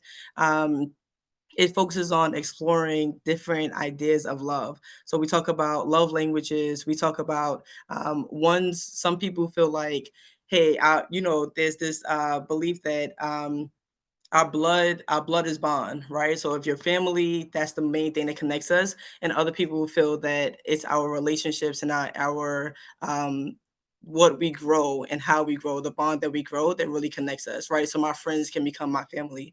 So we explore a number of different ideas around love, and then talk about how do your students receive love, how do your kids receive love, and what did love look like for you as a child. So some parents didn't receive physical touch. That wasn't a thing, right? So I'm not hugging my child, and that's not the way that I show love, but maybe it's the way that they receive it. The next workshop opportunity is focused on mental health. So it's engaging, specifically focused on depression and anxiety, though. So we're not focusing on every single mental health diagnosis. This is specifically focusing on depression and anxiety, and we're talking about the symptoms, and then we're talking about coping techniques, and then giving the adults in the room and the families an opportunity to really explore some of those coping techniques. So focusing on some deep breathing, focusing on some journaling, even writing a letter to their family, or writing a letter to a friend, or writing a letter to a parent in the room, and really creating a safe space where they'll be able to say, hey, this is the letter that I wanted to write, or even to someone that may have passed away during the pandemic or passed away due to community violence. And then before I stop, the last one is bully prevention. So we started this in 2020, just before the pandemic. We held a workshop in Harlem, in the Bronx, and in Queens, and then Brooklyn and Staten Island were the last that were the ones that we weren't able to facilitate. But we are working on transitioning the idea of bullying from a school-based issue to the systemic abuse of power. So when we were in the room, we had a room in Harlem at the State Building, we had a room of about 42 adults, and there were about 5 teenagers. We had partnered with the National Action Network Youth Huddle at that point. One of their youth came in and facilitated, but adults had an opportunity in the room to receive an education, and then to stand up with chart paper and talk about what are some of the experiences that my kids are facing, and the youth did the same thing in their own cohort. And then we have an opportunity to problem solve. So our workshops are focused on education and then exploration. So we give you here's the content, and then we say, like, let's get up, let's move around if you're able to, and then let's talk about what you've just heard and how this resonates with you. And then the last part is empowerment. So we want to talk about what does it look like to implement an intervention in your community or in your school or in your home to make sure that bullying behavior isn't happening. And we do the same thing with all of those workshops, right? What does it look like I've just heard my child say that they don't receive communication well in this way, and what does it look like for me to make these small changes in the household right after that workshop, right? I've heard that my child actually said that they were suffering with depression, and actually I've been a little depressed because I didn't deal with grief well. So what does it look like for us to have an honest conversation directly after the workshop? So I'll stop there. This flyer is an interest form. So there's two parts. It's really short, but it's, can we bring this any of these workshops to your school or community, or would you be interested in attending one that we're planning on having at the State Building in April, and at another partner organization that's located on 125th Street between 5th and 6th Avenue. It's a friend of mine. He has a space that has like podcast equipment, and an opportunity for folks to network. And I'll stop there. Thank you. Oh boy.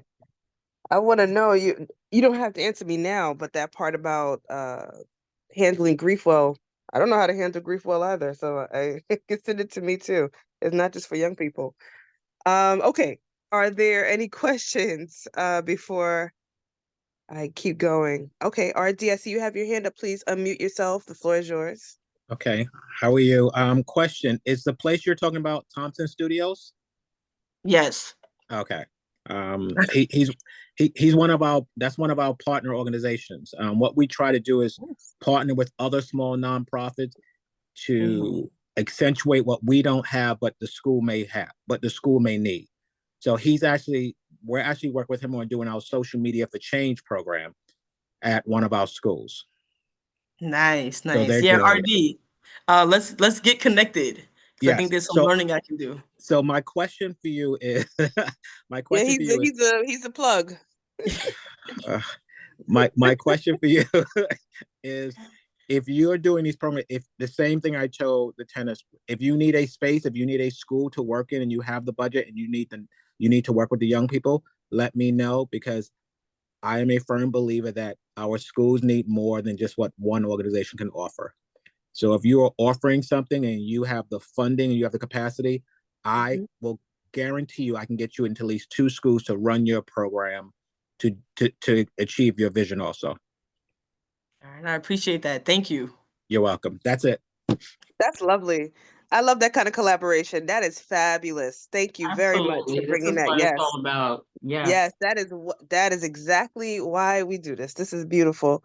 Jalissa, I have a question for you. Or should I say Joe? Because you have Joe, but I don't want to call you Jalissa. That's like my mom doesn't like, Just doesn't Joe. want people call her whole name. All right, fine. I mean, I don't mind my name, but I had an aunt named Retha Bell, and she couldn't stand that bell. She thought that was so old-fashioned. She said, just call me Retha. She couldn't stand it, but I like to call her Retha Bell. But anyway, all right. So here's my question for you.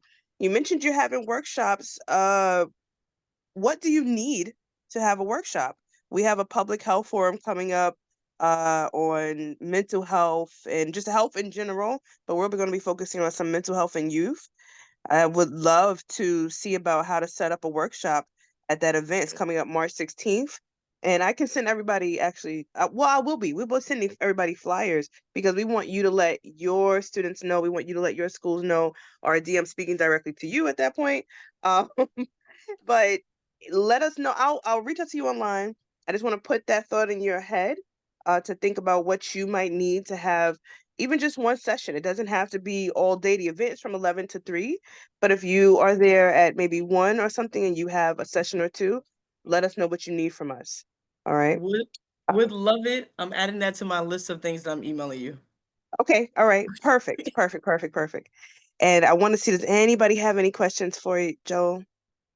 And Lydia said in the chat earlier about art, and Lydia, you should expand on that, but you don't have to. I mean, it's obvious we know what art does for education, but it's important. It stimulates the creative part of the brain. So just like with RD talking about the different tables for different things, this is stimulating a different part of the brain that provides our children an opportunity to be more than just little lemmings. It provides an opportunity to create the environment they want to work in, to become leaders. Like this is very important. So thank you. We appreciate you. Yeah, it's very important for their development of their personalities, their individualities. And it's a thing that keeps getting cut in a lot of these schools. I have a real problem with that because I didn't grow up in a system like that. I told you this before, we had theater, we had choral speaking right from grade school. And it's very critical in kids learning to identify themselves. Shanika, are you alive? Yeah. Yes.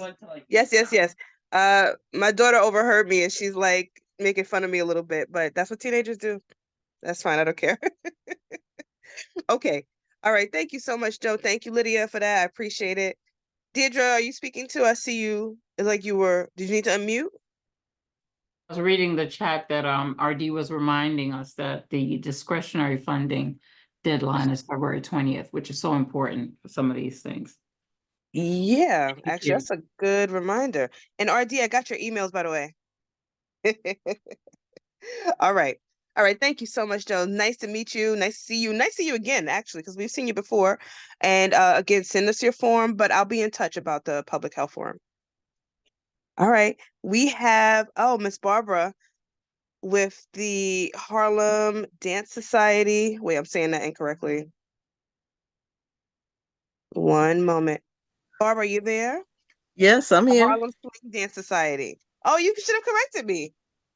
I just unmuted the mic. Like I said, I need a little help sharing the screen. So I press share screen, and what do I do next? Okay, let me make you a co-chair Okay. and make co-host. Yes. Okay, now you're on your computer. You have to pardon me. I'm not as good I don't do it on my computer as much. So if anybody, are you good right now? Do you need some, because you I mentioned need you help. weren't I sure. had a video, but I see the share screen. I don't know what to do next. Like, All is it right. the Can anybody tap in here and assist us with I want to see what the Harlem Swing Dance Society is up to. Can anybody help lead Barbara through that process? She needs to press the button that's red that says share, and then it should partner her on the side, and her screen should be available. Thank I you, have Ms. a Weary. green button that says share screen with an arrow going up. So I press Yep. that. Yes, Click ma'am. that. Try that. Okay. Okay. And It might ask you which window you want to share. Like, do you want to share your entire screen or a specific window? the entire screen, I guess. But where do I get the video from? Well, you have your video up already? No, You have I have to open your video already in another tab. So you have to kind of like as if you were viewing it on your own, if it's on YouTube or if you have it saved in your email, go ahead and open up that attachment or open up that video in a tab. Once you start to share your entire screen, you should be able to select that tab. Oh, okay. Okay, I'm about to sign on the computer and see. I love the teamwork, guys. Appreciate Yes, you. thank you. Okay, I opened it in another tab. Okay. Let me get All back right, we're here. getting there. I don't see it. You don't see it? Okay, give me a second. Oh boy. No, I don't see it. All right, let me go. I'm gonna sign it into on mine. And really quick, if you don't mind, Miss Jones, I'm gonna have Kai Bush from Heath make a quick announcement. Sure. I know Kai, you say you have like a 5-minute announcement. Did you want to unmute yourself? I know you might be there you go. I know you're in a couple of meetings. So hi, talk Good to us, evening, and I'm everyone. gonna Thank do you for my thing having me. here. I really appreciate your Absolutely. flexibility with me. My name is Kai Bush. I'm with Harlem Educational Activities Fund, HEAF for short. We are a college prep and career readiness after school program located right in the Teresa building. We've been around for over 30 years and just want to share the announcement that we do have open enrollment at the moment. So we are accepting students from 6th to 11th grade.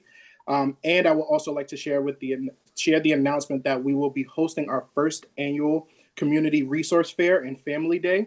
This is a time to just bring many CBOs and organizations of the East, West, Central Harlem neighborhoods together. And we will also be hosting some workshops, including a cooking and nutrition workshop, a paint and chill, and a self-defense workshop. We want this to be a great fun day where people can have fun, but also learn some things and meet some of the organizations like you that I wasn't able to get some of you in. There are so many organizations out, but for our second, third, fourth, and as long as we go, we will start working with other organizations. So if you drop your email, I can share all this information with you. I do have one pagers. I do have save the dates, and we will be releasing our official flyer for the event where you can RSVP and get more information on what will be happening in the workshops. Please send that flyer. So that Yeah. sounds so exciting. Yes, congratulations. You were talking about putting it together at our last meeting, so I'm so happy to hear everything's coming together. Thank Congratulations, you. Kai. I I know will it's a lot of share in the work. chat. Absolutely. Yes, please.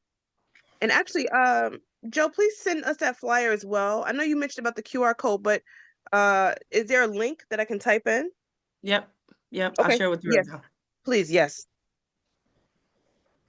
Now I'm trying to sign in on the computer, and of course, it wants me to update. Isn't that always the way when you're rushing for something? Your computer, your phone stops you and says, you must update. Just take another 10 minutes that I don't have. I apologize, everyone. Thank you for your patience. Ms. Jones, I'm working on it. But for Miss Jones, if it's open, once it's open on the screen, if you go to share screen and then share your entire screen, It should be an option. we'll be able to I see don't it. know what's happening. I don't even see it unless I go to the tab. So if you go to share screen, Right. and then at the top it says, do you see Chrome tab, window, and entire screen? Yes. So if you go to Chrome tab, it lists all the tabs. So you can just click on the one that's that name. Oh, thank you, Joe. Oh my gosh. Thank you, thank you, thank you. And then I press the white share button. Yes. Oh. Hey, Okay. it started working. Fabulous. Congratulations, Miss Jones. You can now say that you have successfully conquered Zoom. So then I just press the play and it should play. All right, let's try it. And we can hear it. You can hear it? Yes, and we can hear it. Yes. Can everybody hear it and see Okay. it? All right. I Yeah, will I see it. talk Okay, over it. excellent. Thank All you right. for your patience. Oh, absolutely. I'm with the Harlem Swing Dance Society, which is a nonprofit organization. We preserve Lindy Hop culture where it began in Harlem. And there is a need for this culture to survive. It's done all over the world, but Harlem is lacking at it. And there's quite a few reasons for that, but that's the reason for our organization, to flip the script. WHDC was gracious enough to give us a grant to do further outreach. And that's why I'm here, because we want to reach the youth in the West Harlem area, reach the schools. We've done residencies and we've also done summer camps, and we want to do more up in the area. The reason why this culture needs to be held in Harlem also is because Black History Month, Harlem Renaissance is talked about, the jazz, but not the jazz dance. And there's a very rich history in this. It's being done all over the world right now, as far as Egypt, Mexico, Africa, seemingly everywhere but Harlem.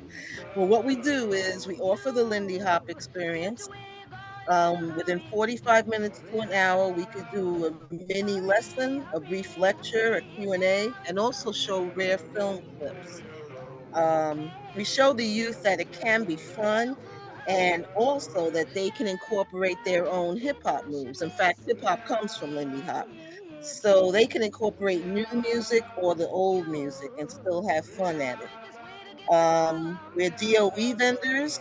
The school year is not over yet, so we hope that, before the school year is out, we can get into some on the west side, or in the summertime, join some of these summer day camps as we've done in the past.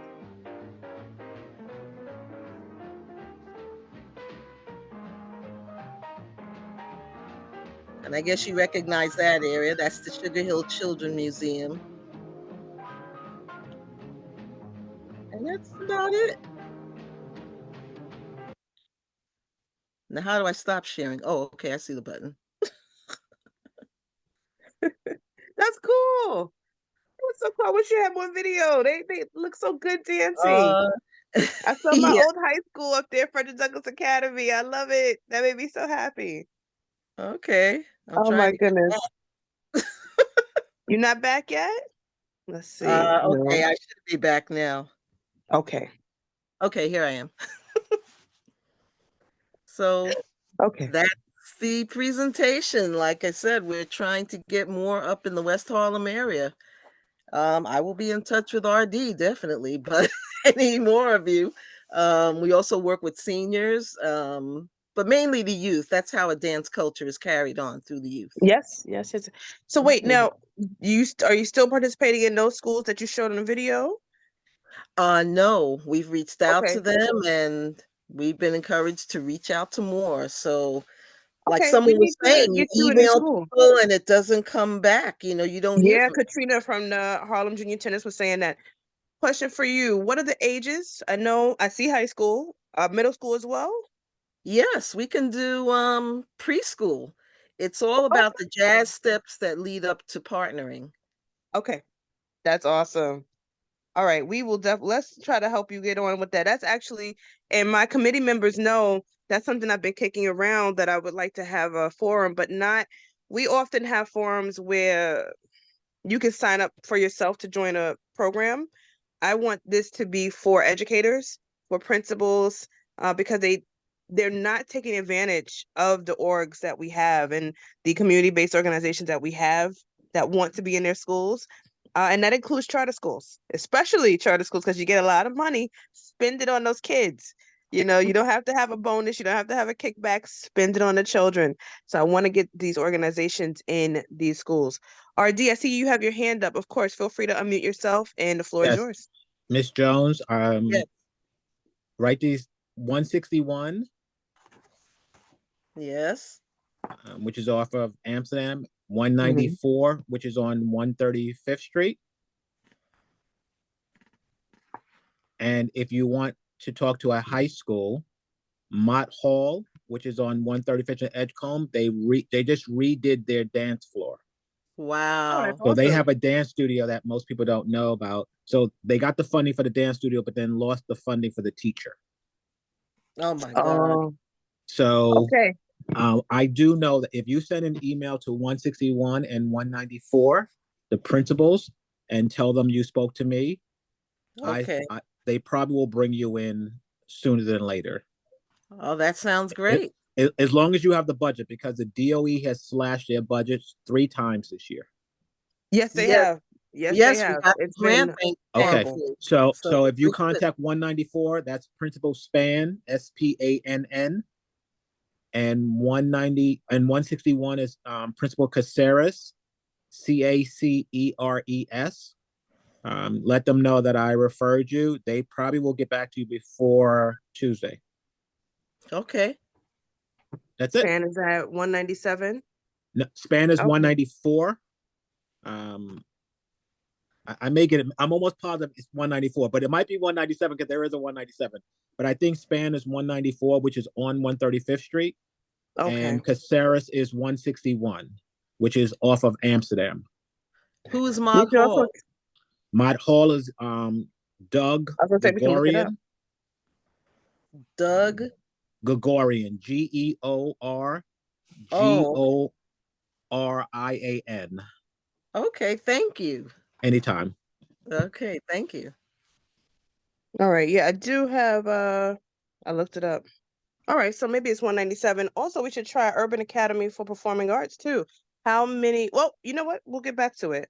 I'll reach out to you, and I want to ask how many schools can you be in at once? Do you have, do you have the capacity? How many days a week would your programming be? 1 day, 2 days? It could be an assembly program or it could be a weekly thing. It all depends on, their budget. We Okay. have worked with Urban Assembly. We've done a couple of residencies with them in the Okay, past. good. So Okay.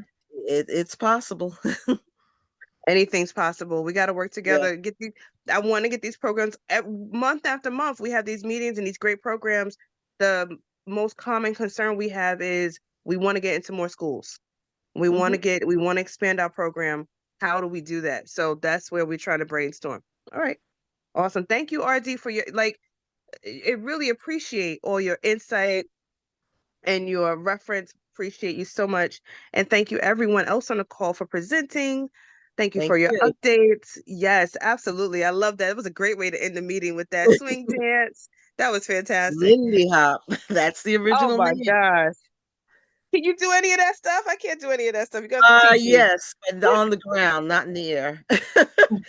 And I do want to say one thing. It's really pathetic when Harlem kids are asked where did this dance start, and they say Europe. And that is because they don't see them. Really? When you look up Lindy Hop, you see a lot of white, non-Black people doing it, which is great. That's how, hip hop. But when the basis or the backbone of it is not doing it, the area, it's kind of scary.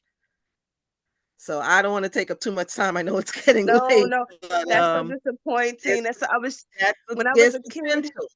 There's potential for it. but when I was a kid, there were like little thin storybooks about. Look at Lydia said her parents did the Lindy Hop. So did my grandmother definitely did. But there were little books about like the 20s, Cotton Club. There was, I don't know if anybody remembers these little thin books. They weren't, I don't know. I don't know what even, it wasn't like a Random House or anything. It was just these little books we would get for free sometime. Even McDonald's had started publishing like books about Black history. Like there was so much history surrounding me growing up in the 80s. And I just wish there was more of that now. And the funny thing is we have social media and there's more misinformation than information being exchanged. And so it's very unfortunate because it could be a great opportunity to share that with our young people. But anyway, I digress. People don't think education is cool. We got to get them back to, the educated run the world. You got to get back to the education. I'm gonna get ready to end the note, but I will just end this on something that I just read and it stuck with me, and I want you all to keep it in your mind. You already know it. Legalese and language that is difficult to interpret is written that way to keep you out. And it's really important that we start to decipher what can we do? How do we break into that market? The reason that a lot of people don't purchase life insurance because they don't understand what an annuity is and what a 30-year term really consists of and how that affects them. Because a lot of Black and brown people do not sign up for life insurance, unfortunately. And so when you're talking about passing on wealth and making sure that whatever we've earned stays in our community, stays in our family, these are the kind of things that become a barrier to entry. Language, learning how to decipher language and learning how to use the tools at your disposal to decipher language is going to be critical for our children. They've got $1,000 devices in their hands. Use them. So that is my TED Talk. I'm gonna get ready to close the meeting. Does anybody else have any quick announcements that they want to add? Hi, Isabel. Hi, Isabel. Please unmute yourself. Yes, hi. Wonderful. Yes, hi, Isabel. Yes, So sorry, I wonderful know to see you. everybody's so tired, but I just want to say thank you. And I know I've been a little in and out because I had to finish something, but I'm very grateful to be in this space and everybody's doing really amazing things. And I hope RD, I can be in touch with you as well and Isabel. get connected with more schools. And in Harlem Brain, we do have a documentary screening this Sunday. If anybody's interested at 5 p.m., it's about energy healing. And we are on 7th Avenue between 131st and 132nd. And on another occasion, I can share more about our work. But it's very aligned with what everybody's doing. And I hope we can cooperate more. So thank you. Thank you to Deirdre and Shanika for hosting so well. And Shanika, I know I have to get back to you about the fair. It's really on my list. I would love to participate. So I'll get back to you as soon as I can. And I'm sorry I didn't before. Yeah, thank you. Isabel and Ibrea and Harlem Brain are helping young people change the way that they reframe their thought process. So instead of, I react this way because I'm an angry person, maybe it's I have anger because of something that happened.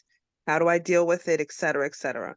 And cognitive behavioral training is really important in some of the mental health issues that we're experiencing as a community. So I really want to thank you for all the work that you do, Isabel. It's very important. And congratulations. I know you're doing work at the UN. Thank you. So Yes, have fun. right.